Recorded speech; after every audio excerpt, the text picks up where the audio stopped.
Bonsoir à tous, bienvenue dans votre émission, votre projet. Pour La Réunion, on reçoit pour son troisième tome Jean-Michel Jacquemin Raffestin. Bonsoir. Bonsoir. Alors, c'est pour cet ouvrage-ci, donc c'est le tome 3. On va juste rappeler qu'il y a eu en bleu, ne leur pardonnez pas, ils savent très bien ce qu'ils font, donc tome 1. Ça, c'était juste après le Covid. Il y a eu le 2. Ils savent très bien ce qu'ils font depuis très longtemps. Et ne leur pardonnez pas, ils savent très bien ce qu'ils font, l'Empire du mensonge, tome 3. Alors, le 3, j'allais dire que c'est paradoxal de dire ça, mais cette fois-ci, c'est un peu plus tranché. C'est un peu plus costaud, mais ce sont toujours des vérités. Je ne remets pas ça en cause. Les vérités, je les vois. Mais la question, encore une fois, Jean-Michel Jacquemin Raffestin, c'est... Je suis vraiment admiratif de cette force de dénoncer et que... C'est méchant ce que je vais dire. Vous êtes toujours là et vous êtes toujours vivant. Je suis toujours vivant, pour le moment. Non, mais c'est... Alors, juste un... Puisque dans le 3... Vous parlez de lui, d'Alexei Navalny. Lui, il n'a pas résisté au... Pas du tout. Je suis absolument pas d'accord. Ça, c'est ce que les médias français nous ont indiqué. Ouais. D'abord, Navalny n'est pas l'homme que l'on croit. Il faut se rappeler qu'il avait perdu son statut de prisonnier d'Amnesty International parce que certaines vidéos de ses propos sont ressorties. C'était un homophobe, un raciste, etc., proche des nazis. C'est quand même un monsieur qui se permettait de dire que les musulmans étaient des cafards et des mouches qu'il fallait écraser. C'est un monsieur qui se permet de dire que les homosexuels étaient des pédés qu'il fallait enfermer. Donc, ce qui m'a laissé doucement rire quand certains membres du gouvernement de l'époque l'ont encensé. Je dirais pas de nom. C'est quelqu'un qui faisait 2%. Seulement. Le meilleur score qu'il a fait, c'est quand il s'est présenté à la mairie de Moscou. Il a fait 20% et encore, il les a fait parce qu'il a eu besoin des voix du parti de Poutine. Donc, ce n'était pas du tout la personne que l'on nous a dit en France, que les médias ont dit en France.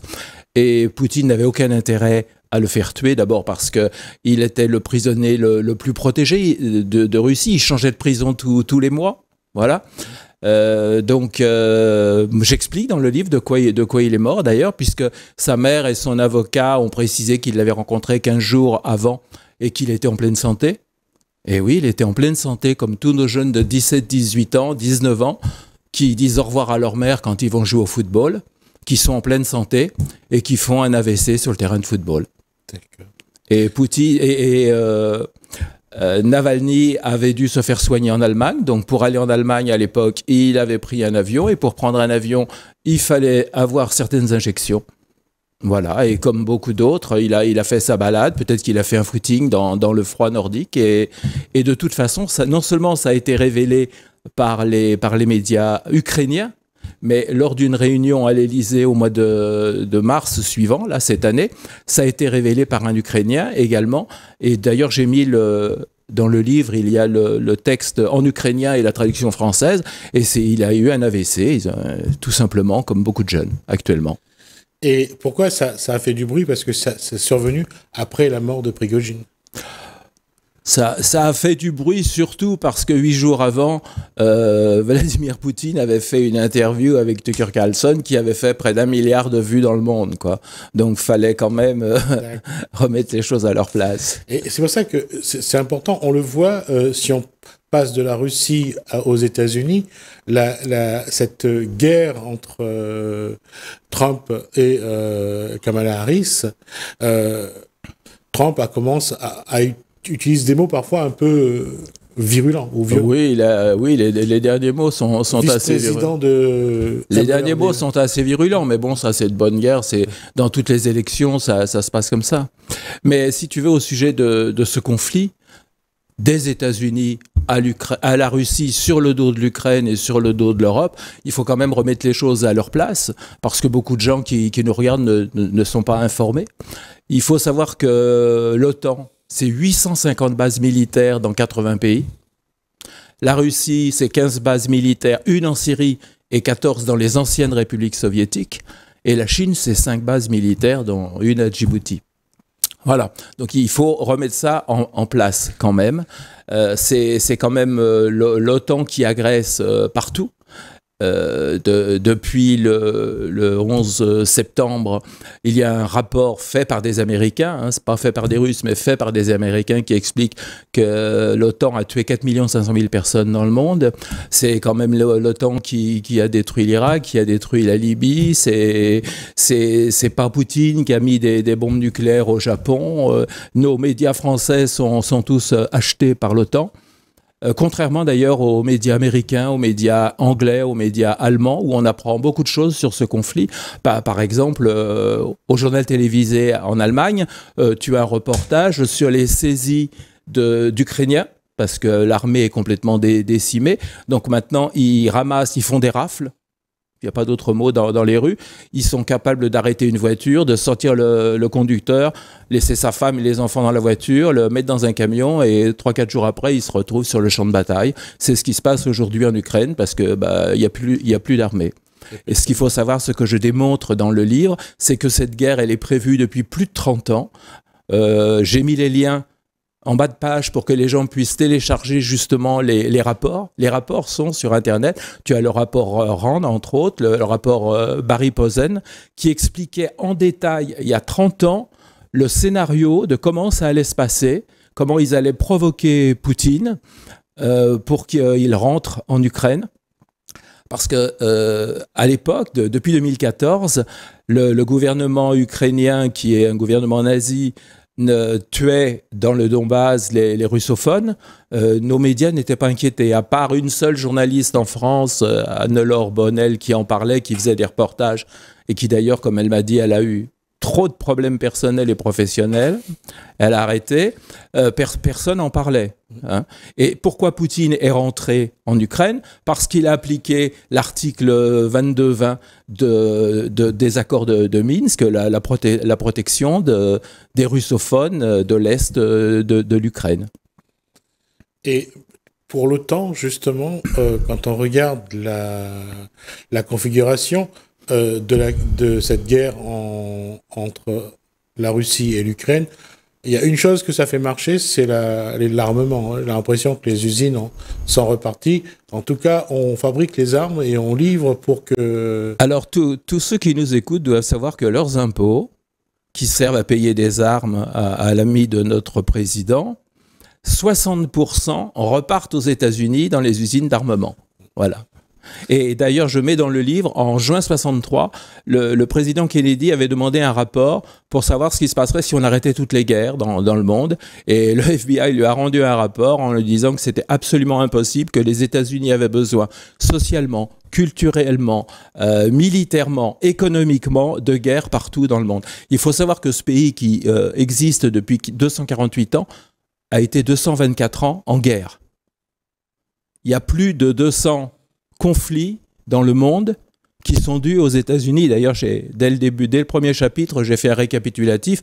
Il y en a 4 ou 5 pages. Les gens ne savent pas toutes les révolutions, tout ce que les États-Unis ont pu faire comme guerre et révolution dans le monde. Même, et on ne le sait pas, mais les documents sont sortis récemment, enfin il y a peu d'années. Même mai 68... ça a été fomenté par la CIA parce que le général de Gaulle avait fait le nouveau franc. Voilà. Et le nouveau franc faisait tomber le dollar. D'ailleurs, le New York Times avait titré le général de Gaulle, le président de Gaulle fait sauter Fort Knox. Et donc, il fallait absolument et en plus, général de Gaulle était sorti de l'OTAN en 66. Voilà, ce qui les dérangeait beaucoup, avait fait sortir la France de l'OTAN, ce qui les dérangeait beaucoup. Donc il fallait absolument se défaire du général de Gaulle. Et ils ont commencé avec les étudiants. Mais c'est ce qui s'est passé dans toutes les révolutions qu'ils ont fait. La révolution des roses en Géorgie a été comme ça. La révolution orange en 2004 en Ukraine a commencé par les étudiants. Le Maïdan en 2014 a commencé exactement pareil. Au début, il y avait 1000 étudiants qui manifestaient. Il n'y avait pas grand-chose. Et donc il y a toutes les explications dans le livre, justement, parce que ils étaient surpris que ça fasse pas de bruit. Et donc, il y a des émissaires qui leur ont dit, mais il faut 100 morts. S'il y a 100 morts, les journaux vont en parler. Et donc, les milices se sont mis à tirer. Ils ont tué des policiers, ils ont tué des étudiants. Et effectivement, il y a eu plus de 100 morts. Et là, on a commencé à parler du Maïdan. Et d'ailleurs, à un moment, quand ce mouvement a commencé à prendre en Iran, les jeunes étaient dans la rue, on sentait que les Américains étaient derrière. Quand même. Voilà. Toutes les révolutions dans le monde, les Américains sont derrière. Ouais. C'est terrible. C'est un peuple. Enfin, c'est pas le peuple, c'est le gouvernement américain. Vraiment, c'est. Et aujourd'hui, on a l'impression que juste une parenthèse pour De Gaulle, pour que la France reste indépendante des États-Unis, a dû faire quand même une grosse bataille, partir aux États-Unis pour expliquer pourquoi la France doit rester indépendante. Bien sûr. Et du moment que la France, d'ailleurs, avait sa puissance nucléaire, elle pouvait se défendre toute seule. Donc, elle n'avait plus besoin de rester dans l'OTAN. Et De Gaulle, on l'a vu avec l'Algérie, De Gaulle a eu quand même souvent affaire aux Américains qui lui compliquaient sa tâche. Quoi. Oui, mais Général de Gaulle a dit « Les Américains finiront par se faire détester par tout le monde, même par leurs meilleurs amis. » Je ne sais pas si c'est déjà ça, mais en tout cas, on le voit. Poutine, je ne sais pas si Poutine réussira à créer le pendant, mais on voit que les Américains sont en difficulté. Tu te rappelles ce qu'a dit Henry Kissinger? Non. Être ennemi des États-Unis, c'est dangereux, mais être ami des États-Unis, c'est mortel. Et c'est pour ça que je disais que quand on regarde la configuration mondiale aujourd'hui, si on revient à la guerre froide, il y avait le bloc Nord, le bloc Est, et aujourd'hui, c'est vraiment une cacophonie, on ne sait plus... Alors, aujourd'hui, il y a un autre pôle qui se met en route, déjà à cause de cette guerre-là, c'est la Russie et la Chine. Exactement. Voilà. La Russie, la Chine, et puis les BRICS qui deviennent très importants. Alors, parce qu'ils ont voulu couper. Juste rappeler que les BRICS, c'est le regroupement du Brésil, de la Russie, de l'Inde, de la Chine, l'Arabie Saoudite, l'Afrique du Sud. Ah non, oui. Non. Je reste sur BRICS. D'accord, ok. Aujourd'hui, il y a l'Arabie Saoudite. Il y a le Mexique aussi qui demande à. Il y a Cuba, parce qu'il faut rappeler que ça s'ouvre aujourd'hui. Ouais. Les conférences de Kazan commencent aujourd'hui. Oui. Et il y a Cuba qui a demandé à rentrer. C'est à l'ordre du jour. Il y a plein d'autres pays qui demandent à rentrer. L'Algérie aussi, je crois, demande à rentrer. C'est énorme. Et là, les Américains se sont vraiment tirés une balle dans le pied, franchement. Parce qu'ils ont voulu interdire, ils ont voulu faire tomber l'économie russe, bien sûr, avec les sanctions. Ils pensaient qu'en leur supprimant le système SWIFT, ils ne pourraient plus faire de virements. Bah oui, mais il y a le système CIPS chinois et tout fonctionne très bien. Et aujourd'hui, c'est l'Europe qui paye, avec Nord Stream, entre autres. C'est l'économie européenne qui est détruite, c'est le chômage en Europe. C'est les industries allemandes qui partent aux États-Unis. Volkswagen, la plus grosse entreprise chimique. On vient de perdre Doliprane. Voilà. On vient de perdre Doliprane, ça m'a surpris. Les Américains vont le prendre aussi. Voilà, mais ce qu'il faut savoir, c'est que nous, Français, on entretient les Américains, puisque nos dettes appartiennent à BlackRock, donc elles font marcher les fonds de pension américains, et c'est comme ça que les Français payent les retraites des Américains. Et le jour où on va se réveiller que nos dettes appartiennent à BlackRock, à Vanguard et compagnie, ce sera trop tard. Je crois même que c'est peut-être trop tard. Et il y a un élément aussi qui arrive dans le jeu là, c'est la Corée du Nord, oui, qui veut envoyer 10 à 12 000 soldats pour la Russie contre l'Ukraine. Voilà. C'est un élément supplémentaire. C'est un élément supplémentaire qui prouve que vraiment beaucoup de pays en dehors de l'OTAN se lient à la Russie. Je ne sais pas si tu te rappelles, en 2003, une certaine petite fiole qui a été montrée aux États-Unis. Quand je dis l'empire du mensonge, les Russes n'ont pas oublié, les pays asiatiques n'ont pas oublié, les pays africains n'ont pas oublié ces mensonges, et on voit aujourd'hui le résultat. Comment ça se fait que depuis la fin de la Deuxième Guerre mondiale, on a vu que tout ce qui était mis en place, c'était pour favoriser l'économie américaine. Tout. On a vu la création du marché commun. Tout était pour qu'on achète des produits américains. Oui. Et ça continue. Cette guerre en Ukraine, c'est pour vendre des armes américaines. Mais bien sûr, c'est pour l'économie américaine. Mais ce qu'il faut savoir, c'est que quand les Américains sont soi-disant venus nous libérer, ils avaient préparé l'Ango, c'est-à-dire qu'ils libéraient la France, effectivement, de l'occupation allemande, mais ils allaient occuper la France. Ils sont venus avec des petits billets verts, imprimés en francs. C'était déjà, oui. Il y a les photos dans le livre, d'ailleurs, parce que la plupart des gens ne le savent pas. Moi-même, il y a 2 ans, je ne le savais pas. Ils avaient déjà commencé à imprimer les billets pour Ils avaient imprimé des billets pour venir prendre possession du territoire français. Ce qu'il faut savoir, c'est que la Deuxième Guerre mondiale, elle a fait 60 millions de morts, 26 millions de morts soviétiques, dont 12 millions de Russes, 2 500 000 Japonais, 20 millions de Chinois quand même, 8 millions d'Allemands, d'Autrichiens, etc. Et par contre, les Américains et les Britanniques n'ont eu que 400 000 morts. Si tu remarques bien, toutes les guerres que font les Américains, c'est toujours chez les autres. Oui, ils le font chez les autres. C'est jamais chez eux. C'est pour ça qu'ils sont très... Et d'ailleurs, c'est indiqué dans le livre, les rapports dont je te parlais qui ont plus de 30 ans, qui sont de 91-92. Il y a également les accords entre Boris Elstine et Bush des années 90. Je rappelle que sous Boris Elstine, la CIA avait un bureau au Kremlin. Voilà. Donc il y a tous ces rapports qui sont dans le livre et qui prouvent que tout ça c'est préparé depuis très très longtemps. Parce que c'était important pour eux de séparer l'Europe de la Russie. Ce qui leur faisait peur, c'était l'entente Allemagne-Russie. D'ailleurs, quand ils sont arrivés, qu'ils ont créé l'OTAN, le préfixe de l'OTAN, c'était la Russie à l'extérieur, les Américains à l'intérieur et les Allemands sous tutelle. Et justement, la chute du mur de Berlin en 1989, la politique menée par, j'ai oublié son nom, était président de la Russie à l'époque. C'était Elstine. Avant lui. Mikhail Gorbatchev. Là, on voit l'évolution et on voyait la Russie s'effondrer économiquement parlant, pas au niveau militaire, mais c'est économiquement qui s'est effondré. Mais la question, c'est que les États-Unis ont créé cette situation-là aussi, parce que elles voulaient au moins avoir le marché, mais jusqu'à maintenant, personne n'est ressorti, je dirais, vainqueur. La Poutine reprend la main sur un groupe, mais pour l'instant, personne n'a gagné. Personne n'est sorti vainqueur de la Russie.